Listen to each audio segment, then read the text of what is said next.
Hello dear all, welcome to our channel Smart Indian Model School. Smart Indian Model School present Smart Indian EduFun classes. EduFun online classes includes course studies of playgroup to class 12, emotional and communication skills, happiness classes and DIY activities. नमस्कार, हमारे channel CIMS official में आप सब लोग का स्वागत है। आज 14 सितंबर है। 14 सितंबर हिंदी दिवस के रूप में मनाया जाता है। 14 सितंबर 1949 को भारत सरकार की संविधान सभा ने हिंदी को राजभाषा के रूप में स्वीकार किया था। तब से लेकर आज तक 14 सितंबर हिंदी दिवस के रूप में मनाया जाता है ताकि हिंदी भाषा की प्रगति हो और इसका प्रोत्साहन हो। हमारे स्कूल की एक छात्र आलिया ने एक कविता और डिम्पल कुमारी ने एक भाषण प्रस्तुत किया है। इसी अवसर पर नमस्कार, मैं आलिया बी कक्षा 8 की छात्रा स्मार्ट इंडियन मॉडल स्कूल से आप सभी के सामने हिंदी दिवस पर एक कविता प्रस्तुत करना चाहती हूँ। अंग्रेज़ी में नंबर थोड़े कम आते हैं, अंग्रेज़ी बोलने में भी घबराते हैं, पर स्टाइल के लिए पूरी जान लगाते हैं क्योंकि हम हिंदी बोलने से शर्माते हैं। एक वक्त था जब हमारे देश में हिंदी का बोलबाला था, माँ की आवाज़ में भी सुबह का उजाला था।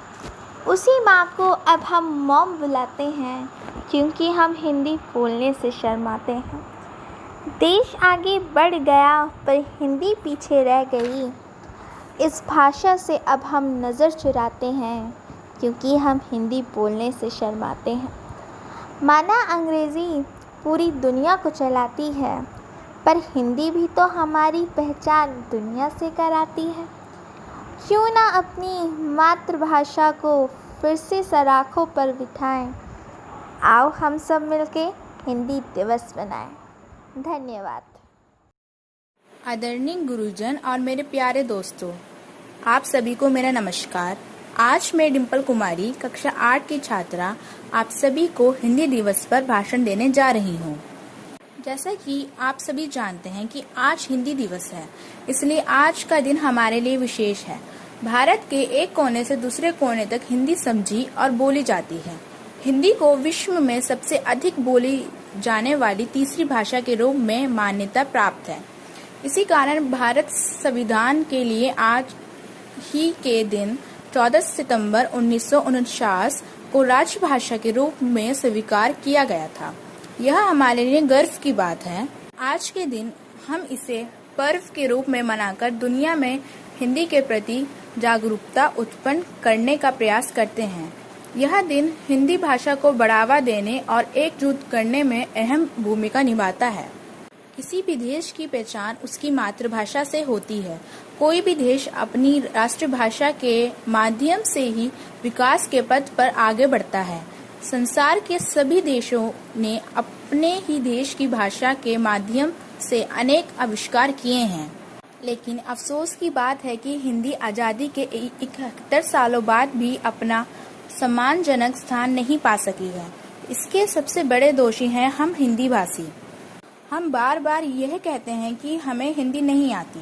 कई माता पिता बड़ी खुशी के साथ कहते हैं कि मेरा बच्चा अंग्रेजी में तो फास्ट है लेकिन हिंदी में थोड़ा कमज़ोर है। हम भारतीय हैं, अगर हमें हिंदी बोलना और लिखना नहीं आता है तो हमारे लिए ये बहुत शर्म की बात है। वो इसलिए कि हम अपने ही राजभाषा को बोलना नहीं जानते हैं। आज हम अंग्रेजी बोलना और सीखना सम्मान समझते हैं। मैं आपसे ये नहीं कह रही हूँ कि अंग्रेजी मत सीखो, सीखना भी चाहिए, लेकिन हमें अपनी ही भाषा को सीखना क्यों पसंद नहीं है। धिक्कार है कि उन पर जो अपनी मातृभाषा को छोड़कर अंग्रेजी पर जोर दे रहे हैं, जबकि अपनी हिंदी भाषा से ही संस्कृति का ज्ञान होता है, व्यक्ति सामाजिक बनता है। अगर हम इसी तरह अपनी भाषा को नज़रअंदाज करते रहे और अंग्रेजी भाषा को महत्व देते रहे तो एक दिन ऐसा भी आएगा जब हम अपने देश में खुद को पराया महसूस करेंगे। अंत में अपने शब्दों को विराम देते हुए कहना चाहूँगी कि हमें हिंदी को अपनी राष्ट्रभाषा बनाने और देश को विकसित देशों की सूची में शामिल करने के लिए हिंदी भाषा को अपनाना होगा और यह संभव तभी होगा जब विकास के मंच पर देश का हर एक व्यक्ति भागीदारी करेगा। धन्यवाद। यदि आपको हमारा वीडियो अच्छा लगा हो तो आगे की वीडियो की नोटिफिकेशन प्राप्त करने के लिए कृपया बेल बटन दबाएं और चैनल सब्सक्राइब करना ना भूलें। Please subscribe our channel of EduFun Classes। Thank you for watching.